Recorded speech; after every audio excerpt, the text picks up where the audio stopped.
सबको जय मसीह की, प्रेज लॉर्ड।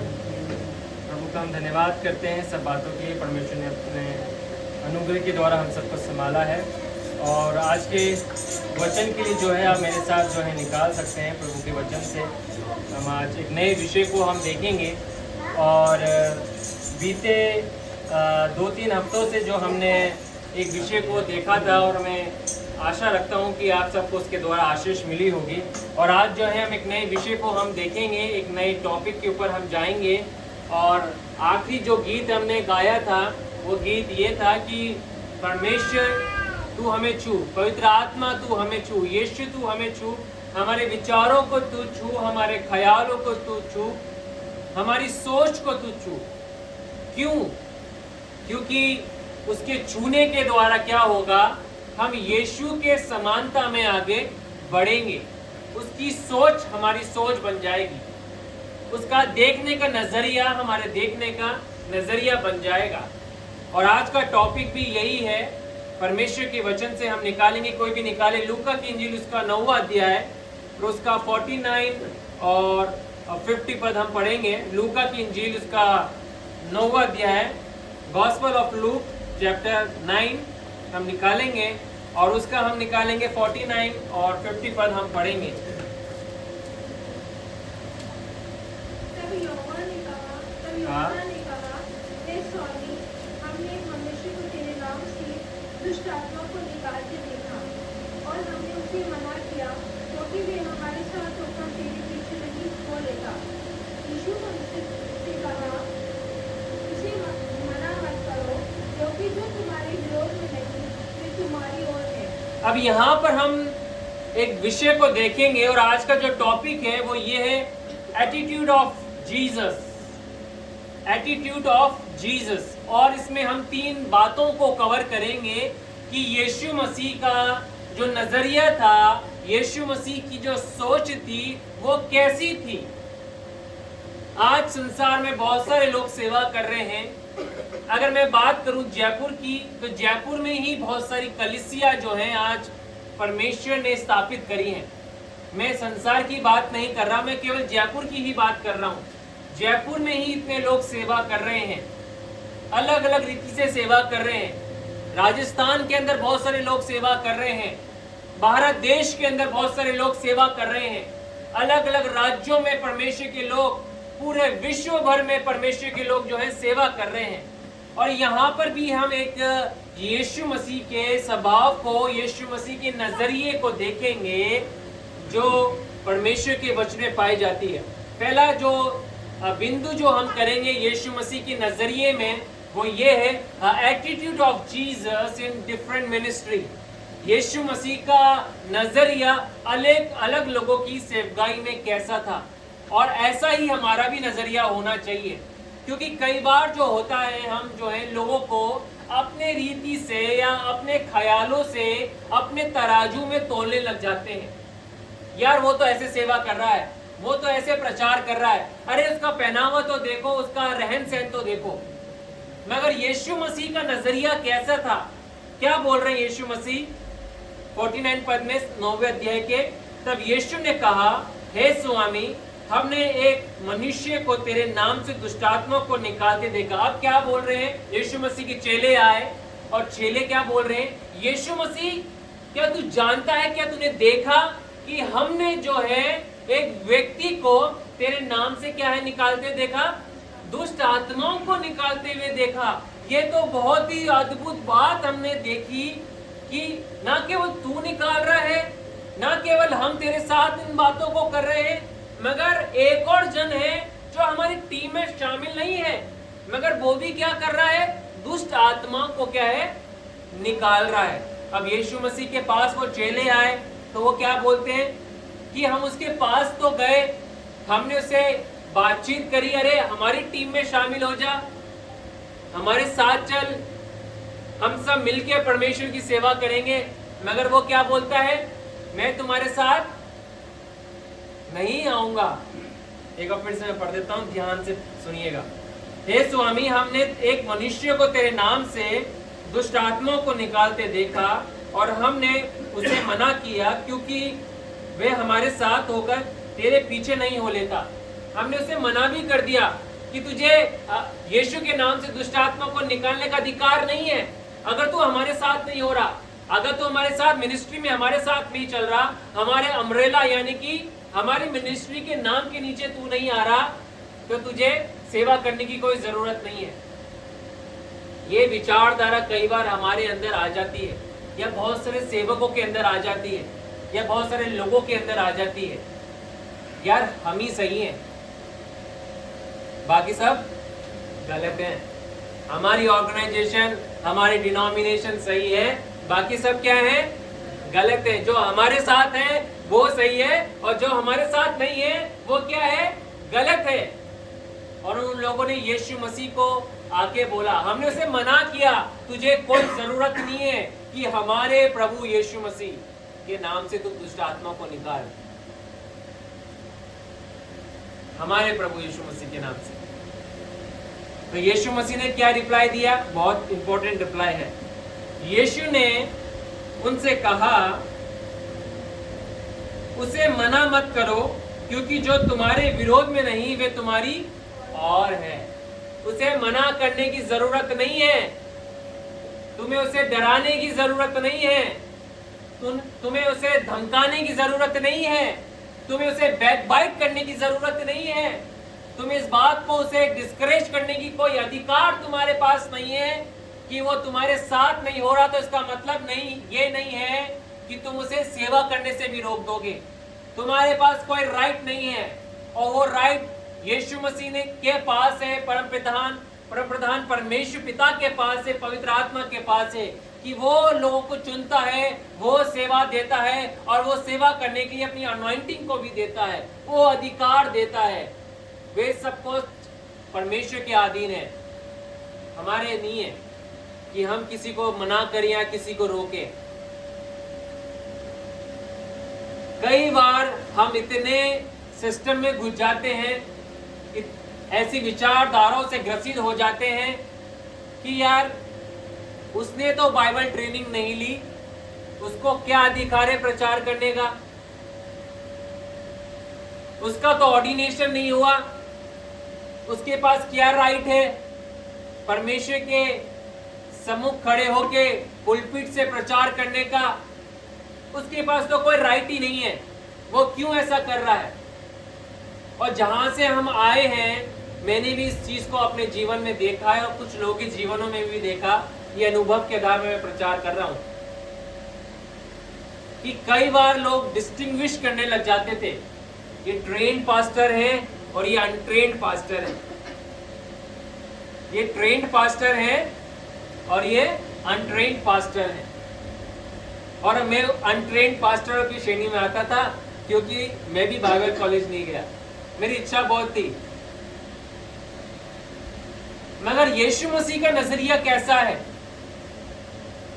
यीशु मसीह ने कभी किसी को मना नहीं किया, यीशु मसीह ने किसी को रोका नहीं, उनको मना नहीं किया कि तुम्हें उन्हें रोकने का कोई राइट नहीं है। आज हम सेवा में एक एटीट्यूड को सीखेंगे। ये चर्च परमेश्वर का है, ये कलीसिया परमेश्वर ने निर्धारित करी है, और यहाँ पे जितने भी लोग आते हैं, ये हमारी जिम्मेदारी है, ये मेरी जिम्मेदारी है कि हम वचन से उन बातों को अडॉप्ट करें और सीखें कि जो यीशु के नाम से आते हैं, हमें रोकने का अधिकार नहीं है उनको कि तुझे सेवा नहीं करनी है। अगर हम रोकेंगे तो हम किसको रोक रहे हैं? बताइए, अनुमान लगाइए, आप किसको रोक रहे हैं? परमेश्वर को रोक रहे हैं डायरेक्टली। अगर आप किसी को इस वजह से रोक रहे हैं कि वो अपने हालत और अपनी परिस्थितियों के अंदर बाइबल कॉलेज नहीं गया, इसलिए वो अनट्रेन्ड पास्टर है, तो हम डायरेक्टली किसको रोक रहे हैं? उसको नहीं रोक रहे हैं। हम परमेश्वर के काम को करने से परमेश्वर को रोकने का प्रयास कर रहे हैं। ऐसे ही पहली शताब्दी में यीशु मसीह के जो चेले थे, तो उन लोगों को रोकने का भरपूर प्रयास किया गया, उनको धमकाने का, डराने का प्रयास किया गया, उनको सभाओं में लाया जाता था उन्हें डराया जाता था, उन्हें बेतें मारी जाती थी, उन्हें जेल खानों में बंद कर दिया जाता था। उन्हें बोला जाता था कि तुझे यीशु के नाम से प्रचार नहीं करना है। पतरस को कई बार धमकाया गया, यूहन्ना को धमकाया गया, पौलुस को डराया गया। बहुत सारे इतिहास के अंदर ऐसे सेवक हुए जिनको बोला गया कि तुम्हें यीशु के नाम से प्रचार नहीं करना है। एक जगह बाइबल में लिखा है, आप खोल के पढ़िएगा, कि तुझे सही नहीं है कि चाकू की नोक पे तू क्या करे, अपने पैरों से मारे।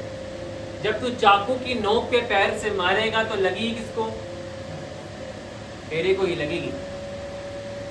इसलिए बहुत सावधान हो जाएं कि हम किसको रोक रहे हैं। क्या हम उस व्यक्ति को रोक रहे हैं या हम डायरेक्टली परमेश्वर को रोक रहे हैं? हमारे पास वो अधिकार नहीं है किसी को रोकने का। यीशु मसीह का नजरिया आज हमें अपनाने की जरूरत है अपनी मिनिस्ट्री के अंदर, अपनी जीवन शैली के अंदर। वो जो कर रहा है वो अपना लेखा प्रभु को देगा, हमें अपना लेखा देना है। इवन आपकी पत्नी का लेखा भी आप नहीं देंगे, या आपके बच्चों का लेखा भी आप नहीं देंगे, आपके बच्चे आपका लेखा नहीं देंगे, या आपका पास्टर आपका लेखा देगा। आपको इंडिविजुअली अपना लेखा देना है। अगर वो प्रभु के नाम से कुछ गलत कर रहा है तो वो अपना लेखा देगा, मगर आप उसे सेवा करने से नहीं रोक सकते हैं। आप उसे धमका नहीं सकते, डरा नहीं सकते कि तुझे जरूरत नहीं है। वो लोग आए और बोले यीशु ये हमारे साथ नहीं हुआ, इसलिए हमने तुझसे मना कर दिया कि तू हमारी टीम में नहीं आ रहा, हमारे अम्ब्रेला के नीचे नहीं आ रहा, तुझे कोई अधिकार नहीं है, इस नाम से प्रचार मत कर। तेओ करना है तो किसी और नाम से कर ले। वहां पे उस व्यक्ति का नाम का जिक्र नहीं दिया गया, मगर मैं सोचता हूं वो व्यक्ति रुका नहीं होगा। हालेलुया। वो परमेश्वर का जन रुका नहीं होगा। यीशु मसीह ने कहा जो हमारी ओर है वो हमारा विरोधी नहीं है। वो कर किसकी सेवा रहा है, हम इस बात को समझना है। आज चर्च, हम इस बात को समझना है कि हम सेवा किसकी कर रहे हैं। क्या हम किसी डिनोमिनेशन की सेवा कर रहे हैं, या हम किसी पास्टर की सेवा कर रहे हैं, या किसी नाम की सेवा कर रहे हैं? हम किसकी सेवा कर रहे हैं? हम एक जीवते परमेश्वर, सेनाओं की यहोवा की सेवा हम कर रहे हैं। हम परमेश्वर की सेवा कर रहे हैं। आज जितने भी चर्च इस जयपुर शहर के अंदर है, हम अल्टीमेटली किसकी सेवा कर रहे हैं? हम सब मिलके परमेश्वर की तो सेवा कर रहे हैं। उसके पुत्र के नाम से प्रचार हम कर रहे हैं। उसके पुत्र के नाम से जब हम प्रार्थना कर रहे हैं तो हम सब एक ही टीम के तो हैं। भले से कलीसियाओं के नाम अलग हो, उनकी आने वालों की संख्या ज्यादा हो, किसी की कम हो, उससे फर्क नहीं पड़ता। फर्क इस बात से पड़ता है कि हमारी सोच कैसी है जब हम परमेश्वर के नाम से प्रभु के भवन में या प्रभु के सामने आते हैं, उससे फर्क पड़ता है। आज हम इस एटीट्यूड को अपनाएंगे, अभी से अपनाएंगे कि खुदा हम किसी को रोक नहीं सकते या हम किसी को जज नहीं कर सकते। कई बार स्टार्टिंग डेज के अंदर मेरे को ऐसे लोग मिले मुझे जिस बात को बोलते थे कि इसको सेवा करने की कोई जरूरत नहीं, देखो ये कैसी सेवा कर रहा है, इसकी लाइफस्टाइल कैसी है, इसका प्रचार करने का तरीका कैसा है, यार ये तो परमेश्वर का जन नहीं हो सकता। 2-3 बार मैंने उनकी बात सुनी और मेरे मन के अंदर एक बात आई कि भाई कम से कम वो कुछ तो कर रहा है, आप तो वो भी नहीं कर पा रहे। वो कुछ तो कर रहा है, वो कुछ भी करके प्रभु का नाम तो सुना रहा है, आप तो वो भी नहीं कर पा रहे। तो हमें किसी को जज नहीं करना, ये अनुभव से हम सीखते हैं। परमेश्वर के वचन को जब हम रेगुलरली पढ़ेंगे, मेडिटेट हम करेंगे, प्रभु के चरणों में बैठेंगे, तब हमारी सोच को प्रभु मैच्योरिटी के अंदर लेके आएगा कि नहीं, हम एक ही परमेश्वर की तो सेवा कर रहे हैं, तो हम आपस में क्यों लड़ रहे हैं। पौलुस बार बार कुरिन्थियों को इस बात को संदेश दे रहा था, बोल रहा था कि हम कौन हैं, हम मसीह की क्या है, मसीह की देह है।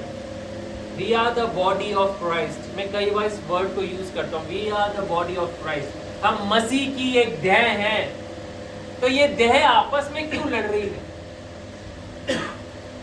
यीशु किसको लेने के लिए आने वाला है? बताइए मुझे, प्रकाशित वाक्य में किसको लेने के लिए आने वाला है? अगर आप 19वें अध्याय को आप पढ़ेंगे तो वहां पे लिखा हुआ है कि यीशु मसीह जो है अपनी किसको लेने के लिए आने वाला है? दुल्हन को लेने के लिए आना है। दुल्हन कौन है इसकी? कलीसिया है। सारी कलीसिया मिलके दुल्हने तो नहीं बनी। क्या वर्ड लिखा है? कलीसियाएं लिखा हुआ है। कलीसियां तो बहुत सारी जगह लिखा हुआ है, मगर दुल्हन एक ही लिखा है। हम सब मिलके क्या है? यीशु की दुल्हन है। कलीसियाएं तो बहुत हो सकती हैं, जैसे शरीर के बहुत सारे अंग हो सकते हैं, पार्ट्स हो सकते हैं, वैसे ही हम सब हैं, मगर हम सब मिलके एक दुल्हन है, यीशु की दुल्हन है। तो हम आपस में क्यों मतभेद को लिए हुए बैठे हुए? यार, उसको कोई अधिकार नहीं है, इसको प्रभु भोज देने का अधिकार नहीं है, ये प्रभु भोज नहीं दे सकता। परमेश्वर ने आपको आके बताया कि आप प्रभु भोज नहीं दे सकते, या ये प्रभु भोज नहीं दे सकता। अधिकार किसने दिया? Why we are stopping? हम क्यों रोक रहे हैं? मैं आपको बताऊं, वो सेवा जो दंड के साथ स्टार्ट होती है वो प्रभु की ओर से नहीं है। ध्यान से सुनिएगा केयरफुली। जो आपको डरा धमका रहा है, प्रभु के नाम से सावधान हो जाए ऐसे लोगों से, सावधान ऐसी शिक्षाओं से। हमें डरा धमका के नहीं, हमें प्रभु की वचन की सच्चाई का प्रचार हमें करना है। हमें सावधानी से इन बातों को रखना है। जब हम मैच्योरिटी में आएंगे तब हम इन बातों को सीख लेंगे और जान लेंगे कि यार प्रभु का तरीका कैसा था। अभी तो एक ही पार्ट को हम देख रहे हैं मिनिस्ट्री के, क्योंकि ये क्या है? एक वाइड सब्जेक्ट है, बहुत बड़ा एक सब्जेक्ट है जिसे हमें कवर करना है। हमें देखना है कि यीशु का नजरिया कैसा था। और यीशु ने अपने चेलों को सिखाया, अपने डिसाइपल्स को सिखाया, तुम्हें रोकने की आवश्यकता नहीं है, वे हमारे साथ ही है। कोई बात नहीं, वो हमारे साथ मिलके नहीं कर रहा तो इसका मतलब ये थोड़ी है कि वो हमारी ओर नहीं है या हमारा विरोधी बन बैठा है। क्या दूसरी चर्च के लोग आके अपने साथ संगति नहीं कर पा रहे तो क्या वो हमारे विरोधी हैं? हमारे विरोधी तो नहीं है, है? हमारा विरोधी कोई नहीं, हमारा विरोधी एक ही है। वो कौन है?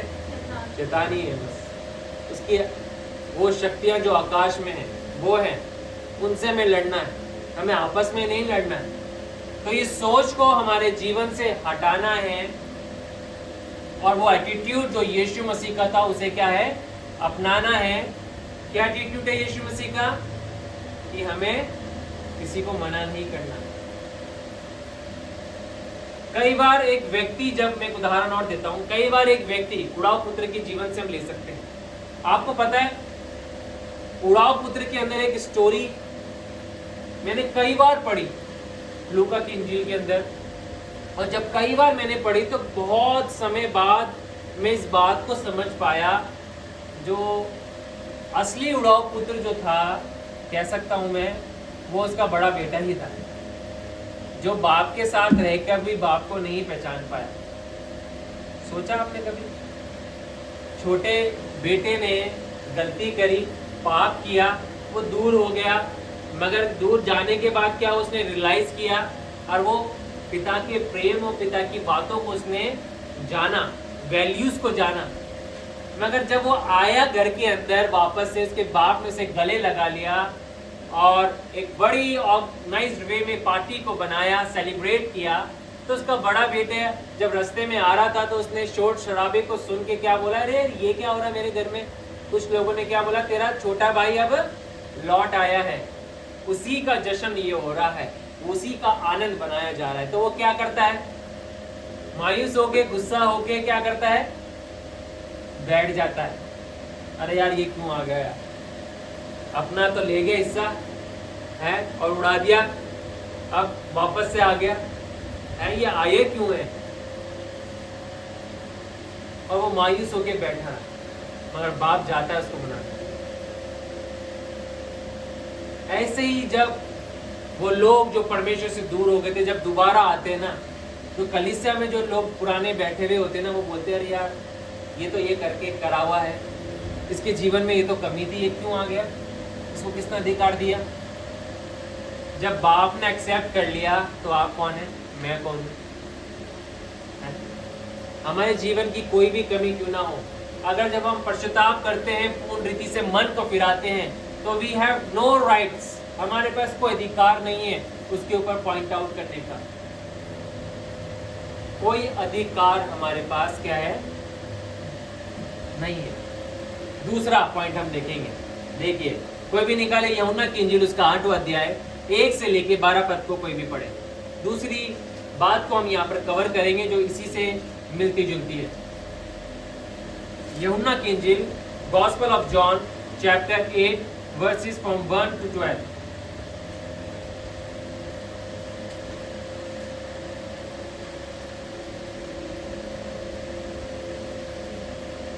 परंतु यीशु जैतून पहाड़ पर गया, बहुतों में भी मंदिर में आया, सब लोग उसके पास आए और वो बैठकर उन्हें चीजें कहने लगा। तब शास्त्री फरीसी एक स्त्री को लाए जो व्यभिचार में पकड़ी गई थी, और उसको बीच में खड़ा करके यीशु से कहा, हे गुरु, ये स्त्री व्यभिचार करके पकड़ी गई है। व्यवस्था में मूसा ने हमें आज्ञा दी है कि ऐसी स्त्रियों पर पथराव करे। अतः तू इस स्त्री के विषय में क्या कहता है। उन्होंने उसको परखने के लिए ये बात कही ताकि उस पर दोष लगाने के लिए कोई बात पाए। परंतु यीशु झुककर उंगली से भूमि पर लिखने लगा। जब वे उससे पूछते ही रहे तो उसने सीधे होकर उसे कहा, तुम में से जो निष्पाप हो वही पहले उसको पत्थर मारे। और फिर झुककर भूमि पर उंगली से लिखने लगा। परंतु वे ये सुनकर बड़ों से लेकर छोटों तक एक एक करके निकल गए, और यीशु अकेला रह गया, और स्त्री वहीं बीच में खड़ी रह गई। यीशु ने सीधे होकर उससे कहा, हे नारी, वे कहाँ गए? क्या किसी ने तुझ पर दंड की आज्ञा ना दी? उसने कहा, हे प्रभु, किसी ने नहीं। यीशु ने कहा, मैं भी तुझ पर दंड की आज्ञा नहीं देता, जा और फिर पाप न करना। अब यहाँ पर हम देखेंगे यीशु मसीह के एटीट्यूड को टूवर्ड्स अ सिनर। दूसरी बात, दूसरा बिंदु, यीशु मसीह का नजरिया पापियों के लिए कैसा था, कैसा था उनके प्रति यीशु मसीह की सोच ख्याल कैसे थे, उसको हम देख रहे हैं। ठीक है, अब यहाँ पे एक स्त्री को कुछ लोग लेके आए, और जब वो लेके आए तो उसने उन लोगों ने स्त्री को सामने खड़ा करके यीशु मसीह से सवाल किया कि मूसा की व्यवस्था में लिखा हुआ है। वो इस बात को भूल गए थे, वो इस बात को नहीं जानते थे कि वो किससे सवाल जवाब कर रहे हैं। वो उस व्यक्ति से कर रहे हैं जिसने व्यवस्था दी है, वो उस व्यक्ति से कर रहे हैं जिसके द्वारा व्यवस्था आई है या जिसके लिए व्यवस्था दी गई थी। यीशु मसीह से वो सवाल जवाब कर रहे थे। यीशु मसीह सब बात को जानता था। यीशु मसीह चुपचाप रहा, नीचे झुका और उंगली से कुछ जो है मिट्टी के ऊपर जो है जमीन के ऊपर लिखने लग गया, और सीधे खड़े होके बाद में जब लोग सवाल जवाब पूछते रहे, करते रहे, उस पे बोलते रहे, कुड़कुड़ाते रहे, चिल्लाते रहे, यीशु तुरंत खड़ा हुआ और क्या कहा, तुम में से कौन निष्पाप है, वो व्यक्ति जाए, पत्थर उठाए और स्त्री पे मार दे। आपको पता है वहां पे एक लाइन लिखी है, कौन व्यक्ति सबसे पहले गया? सबसे बड़े में से लेके सबसे छोटे तक। वहां ये नहीं लिखा कि सबसे छोटे से लेके सबसे बड़े तक, वहां ये लिखा है कि सबसे बड़े से लेके सबसे छोटे तक क्या है, सब भीड़ एक एक करके चली गई। सब ने अपने मन को टटोला, अपने मन को देखा, मन को विचारों को देखा, यार हमने तो पाप किया है, हमने ये गलती करी हमारे जीवन के अंदर, हम योग्य नहीं है इस स्त्री पे पत्थर उठाने के लिए। यीशु मसीह का नजरिया क्या है? हमें अडॉप्ट करना है, चर्च हमें अडॉप्ट करना है। जब लोगों को हम जानते हैं, जब अगर वो आते हैं प्रभु के पास, हमें पत्थर लेके तैयार खड़े नहीं रहना है। हम पुलपिट से वचन लेके तैयार और तलवार लेके तैयार ना रहे कि कब वो मेरे सामने आएगा और मैं उसके धड़ को उसके सर को उसके धड़ से, धड़ी बोलते ना बॉडी को, उसके धड़ पे से उसके सर को हटा दूं, है ना? कई बार हम प्रचारक भी ऐसे बन जाते हैं, वो व्यक्ति आने तो दो एक बार चर्च में, इसको ऐसा वचन सुनाऊंगा कि उसके कानों की जुएं भी झड़ जाएंगी। This is not a right attitude, ये राइट एटीट्यूड नहीं है। मैं खुद इसमें से होके गया हूं। कई लोगों ने मुझे मेंटली बहुत टॉर्चर किया। जब मेंटली में बहुत टॉर्चर हुआ, कई साल पहले की बात बता रहा हूं, मेरी शादी से भी पहले की, बहुत सारे लोग नाना प्रकार की बातें बोला करते थे, मगर मेरे पास एक मौका आया जब मैं खड़े होके वचन जब देता था, उनको मैं सुना सकता था। बट प्रभु ने ये मुझे सिखाया कि अर्पित, इन कामों के लिए तू नहीं बना, इन कामों को करके तू उन्हें जीत नहीं सकता, मैं उन्हें हर्ट कर दूंगा। प्रभु का वचन क्या है? एक ऐसे करंट के समान है जो झंझोड़ सकता है, मगर हम इसे सही वे में, जिनके जीवन में अंधेरा है, इस करंट को क्या है, रोशनी के रूप में देने के लिए उन्हें इस्तेमाल करना है। उन्हें घात नहीं करना, उन्हें मारना नहीं है। यीशु मसीह ने क्या कहा? तुम में से कौन व्यक्ति है, कोई आए तो सही, कोई खड़ा तो हो और इस बात को बोले कि मैं निष्पाप हूं, मैंने अपने जीवन काल में कभी भी कोई पाप नहीं किया। जब तुमने पाप किया और तुम आज तक जीवित हो, तो तुम्हारे पास क्या अधिकार है कि तुम स्त्री को मार दो? What right you have? आज मैं आपसे सवाल करना चाहता हूं कि आप जब दोष लगा रहे हैं, बहुत सारे लोग दोष लगाते हैं, क्या आप अपने जीवन में पीछे जाके देखें, आपने क्या कोई पाप नहीं किया, कोई गलती नहीं करी, कोई विचारधारा नहीं आपके जीवन में नहीं आई? जब आज आप आज तक जीवित हैं, प्रभु के भवन में आ रहे हैं, प्रभु की आराधना कर रहे हैं, प्रभु के गीतों को गा रहे हैं, तो आपके पास क्या अधिकार है कि आप सामने वाले व्यक्ति को जो है रोक दे? वो उड़ाव पुत्र जो बड़ा बेटा था, उसके पास क्या अधिकार था कि छोटे बेटे को आने से रोक दे? अधिकार किसके पास था? बाप के पास था। वो चाहता तो आने देता, वो चाहता तो नहीं आने देता। हमारा पिता कैसा है? वचन में क्या लिखा है? वो प्रेमी पिता है। वो नहीं चाहता कि उसकी एक भी भेड़े। ये एटीट्यूड हमें अपनाना है, और यही एटीट्यूड को अपना के हम क्या करेंगे? हम चर्च में ग्रो करने पाएंगे। ये एटीट्यूड को और गहराई से मैंने बीते कुछ समय में सीखा। अगर हमें वास्तव में आगे बढ़ना है तो हमें इस एटीट्यूड को अपना के ही आगे बढ़ना है। हम किसी को रोक नहीं सकते हैं। हम जो व्यक्ति को देख रहे हैं कि यार इसके जीवन में इसने ये काम किया, बट हमें उसे गिराना नहीं है। हम गिराने के लिए नहीं बने, हम उठाने के लिए बने। बोलो, मैं उठाने के लिए बना हूं। हम लोगों को उठाने के लिए बने हैं, हम लोगों को गिराने के लिए नहीं बने हैं। बहुत सारे लोग आज यही कर रहे हैं, हमें ऐसा नहीं करना। जब मुझे मौका मिलेगा मैं एक एक को देख लूंगा। आने दो मेरा समय, मैं भी खड़ा होऊंगा, और जो मेरे सामने जो लोग आएंगे वो लोग मेरे को दिख गए, उस दिन एक एक को मैं क्या है देख लूंगा, इसने मेरे लिए ऐसा बोला था। बट हमें ऐसा नहीं करना। मैं हमेशा यूसुफ का एग्जाम्पल हमेशा देता हूँ, बहुत दिल के पास है उसका वो अनुभव कि उसने अपने भाइयों को गले लगा के चूमा। वो चाहता तो मरवा दे, तो मैं बार बार इस बात को बोलता हूँ, इसलिए वो आगे बढ़ा क्योंकि परमेश्वर उसके दिल को जानता है कि मैं इसको जब मौका दूंगा ना, ये अपने भाइयों को नहीं मरवाएगा। चाहता तो वो दर्शन उसके दूसरे भाइयों को दे देता, बेंजामिन को दे देता, और दूसरे भाइयों को दे देता, शमोन को दे देता। औरों को तो नहीं मिला, यूसुफ को क्यों मिला? क्योंकि यूसुफ का हृदय परमेश्वर जानता था कि ये ऐसा नहीं बनेगा, इसके हृदय को मैं जानता हूं, इसलिए वो आगे बढ़ा। यीशु मसीह के अनुभव से हमें सीखना है कि हमें पत्थर उठा के तैयार नहीं रहना है।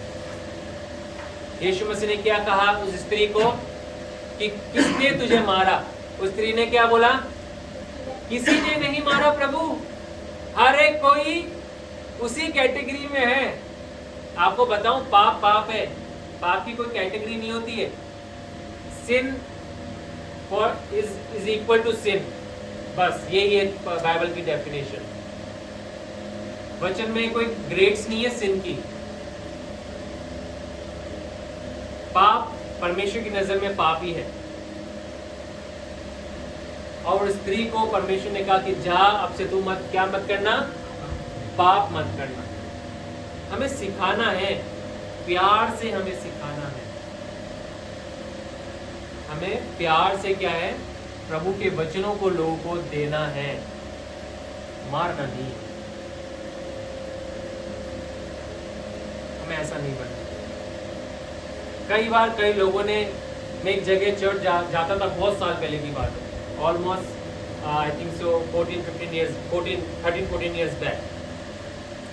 मेरे को परमेश्वर ने कुछ बात बोली थी। मैंने वहाँ के कलीसिया के पासवान को वो बात बताई जाके, और उन्होंने अपनी टीम को बताया, और उनकी टीम में से अगले संडे एक जन खड़ा हुआ और उसने पूरा वचन मेरे पर ही प्रचार किया था। मेरे को लगा, मैं पीछे पीए सिस्टम में बैठा हुआ था, और पीए सिस्टम में जब मैं बैठा हुआ था तो वो पूरा वचन मेरे लिए ही बोल रहे थे। वो वर्ड टू वर्ड एक्यूरेट मेरे लिए बोल रहे थे, क्योंकि कुछ ऐसी बात जो प्रभु ने मुझे बताई थी, मैंने कलीसिया को के पासवान को बताया कि ये बातें प्रभु ने मुझे बताई, ये बातें सही हैं और ये बातें गलत हैं। ये प्रभु ने मुझे बताया कि मैं आपको बताऊं। बट उन्होंने क्या किया, उस बात को इस रीति से मेरे पास आके वचन के थ्रू मुझे बोला। मैं घर जाके बहुत रोया, बहुत ज़्यादा रोया कि खुदा, मैंने वो वचन किसी से शेयर भी नहीं किया, क्योंकि प्रभु ने मुझे सिखाया जिसको बोलना है उसी को बोलना है, मैं उसी को फॉलो करता हूँ। कई लोग मेरे पास आके बोलते हैं कि प्रभु ने कुछ बताया कि हमारे लिए। मैं कभी झूठी भविष्यवाणी नहीं बताता या कोई झूठी उम्मीद नहीं देता। मेरे को प्रभु कुछ देगा तो ही बोलूँगा, मेरे को प्रभु नहीं देगा तो मैं ये नहीं बोलूँगा। मैं आशा दे सकता हूँ प्रभु के वचन से, मगर मैं ये वर्ड इस्तेमाल करके नहीं बोलता कि प्रभु ने कहा कि आपके साथ ये होगा, आपके साथ ये नहीं होगा। मैं कभी इस वर्ड को यूज़ नहीं करता अनलेस जब तक प्रभु मुझे नहीं बोलता। और उन्होंने पूरा वचन मेरे पे बोला। उस दिन मैंने इस बात को सीखा कि खुदा, जब तू मुझे खड़ा करेगा ना, मैं कभी किसी को नहीं गिराऊंगा। मैं कभी भी किसी को नहीं गिराऊंगा। स्त्री से एक जवान को जो बढ़ रहा होगा, अगर वो मुझे करेक्ट करेगा, I will accept my correction lord, but मैं उसे गिराने के लिए प्रचार नहीं करूंगा। तो यीशु मसीह के से हम क्या सीख सकते हैं स्वभाव से? Attitude toward sinners. Yeshu Masih का स्वभाव उन व्यक्तियों की, उन लोगों के लिए कैसा था? माफ करने का, उन्हें मौका देने का। प्रभु ने हमें कितने मौके दिए हैं, आप खुद सोचें। घर जाएं और प्रार्थना में बैठ के अकेले में इस बात को सोचें कि खुदा ने आपको कितने मौके दे दिए। आपको बताऊं, उसमें से एक मौका ही काफी था प्रभु का न्याय आप पे आने के लिए। सही बोल रहा हूं या गलत बोल रहा हूं? एक मौका काफी है, बट हम आज भी जीवित हैं। Praise the Lord. आज भी खुदा के भवन में पाए जाते हैं, उसकी आराधना कर रहे हैं, उसके वचन का प्रचार कर रहे हैं, संदेशों को सुन रहे हैं, उसके गीतों को गा रहे हैं। सोच इस बात को। तो क्यों हम सामने वाले व्यक्ति को, जब हम जान रहे हैं कि इसके जीवन में कुछ कमी है, स्ट्रगल कर रहा है, तो क्यों हम उसके गले को काटने के लिए तैयार हैं? आज क्या राइट है आपके पास? अपने आप को जांचे लें, परख लें। आप अपने आप को जांचेंगे, परखेंगे, वहीं से आप बदल जाएंगे। जो व्यक्ति अपने पास्ट को भूल जाता है ना, वो कभी भी नरम व्यक्ति नहीं बन सकता। जो व्यक्ति अपने पास्ट को भूल जाता है, इसलिए क्या है, दाऊद क्या बोलता है? मैं अपने पिछले अनुभवों को याद करता हूँ। पिछले अनुभवों में क्या करता है? उसने बहुत सारी गलतियां करी थी, बहुत सारे पाप करे थे, बट उन बातों से उसने स्ट्रगल के साथ सीखा और वो स्मरण करते हुए आया कि खुदा, मैं कहाँ से आया हूँ प्रभु। जब वो राजा था ना, और जब वो न्याय करता था लोगों का, तो वो जानता था खुदा, एक मौका तो तूने भी मुझे दिया। जब मैंने गुप्त में पाप किया, ये सोच के कि किसी को पता नहीं चलेगा, उसके पति को मैंने मरवा दिया, उसकी पत्नी को हड़पने के लिए। इसको किसी ने नहीं देखा, मगर प्रभु ने तो देखा था। और जब प्रभु ने उसका न्याय किया तो क्या हुआ? वो नम्रता और दीनता में आया। वो एक बात काफी थी उसको परमेश्वर के सामने से हटाने के लिए। उसके बाद से वो चरणों में, प्रभु के चरणों में पूरी रीति से आया। आप सोचें, आप आज तक बने हुए हैं, ये प्रभु का अनुग्रह, तो हम क्यों लोगों को मौका ना दें? क्या वो मौके का हकदार नहीं है या नहीं है ना? हमें देना है, ये एटीट्यूड को अपना। तीसरे बिंदु को हम देखेंगे, कोई भी निकाले, लूका की इंजील उसका दूसरा अध्याय और उसका 47 से लेके 52 तक हम पढ़ेंगे। लूका की इंजील उसका दूसरा अध्याय, gospel of Luke chapter 2 verses from 47 to 52।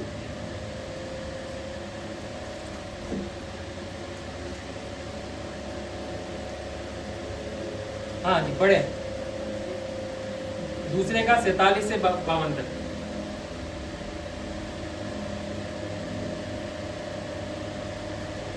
जितने उसको सुन रहे थे, वे सब उसकी समझ और उसके जोर से चकित थे। तब वे उसे देखकर चकित हुए। उसकी माता ने उससे कहा, हे पुत्र, तूने हमसे क्यों ऐसा व्यवहार किया? देख, तेरा पिता और मैं उठते हुए तुझे ढूंढते थे। उसने उससे कहा, तुम मुझे क्यों ढूंढते थे? क्या नहीं जानते थे कि मुझे अपने पिता के भवन में होना अवश्य है? परंतु जो बात उसने उससे कही, उन्होंने उसे नहीं समझा। तब वह उनके साथ गया और नासरत में आया और उनके वश में रहा। और उसकी माता ने ये सब बातें अपने मन में रखी। और यीशु बुद्धि, डील डॉल में और परमेश्वर मनुष्य के अनुग्रह में बढ़ता गया। अब यहाँ पर हम देख सकते हैं, लूका की इंजील में एक झलक दी गई है कि यीशु मसीह जो है, जब बालक थे और जब बालक के रूप में जब वो जा रहे थे, तो वहां पर क्या होता है, जब वो वापस लौट रहे थे तो उन्होंने क्या देखा? यीशु मसीह के माता ने देखा, यूसुफ ने देखा कि यार यीशु मसीह कहाँ है। और पूरी मंडली में उन्होंने जाके यीशु मसीह को ढूंढा और यीशु मसीह उन्हें नहीं मिला। तो मार्ग में रास्ते में कुड़कुड़ाते हुए कि यीशु कहाँ है, यीशु कहाँ है, यीशु कहाँ है, वो गए और वो उन्हें मंदिर में मिले। तो मंदिर में यीशु मसीह क्या कर रहे थे? क्या लिखा हुआ है 47वें पद में, जितने उसकी सुन रहे थे वे सब उसकी समझ और उसके उत्तरों से चकित थे। तब वे उसे देखकर चकित हुए और उसकी माता ने उससे कहा, हे पुत्र, तूने हमसे क्यों ऐसा व्यवहार किया? देख, तेरा पिता और मैं कुड़कुड़ाते हुए तुझे ढूंढते थे। 45 पद में लिखा है, पर जब नहीं मिला तो ढूंढते ढूंढते यरूशलेम को फिर लौट गए और 3 दिन के बाद उन्होंने उसे मंदिर में उपदेशकों के बीच में बैठे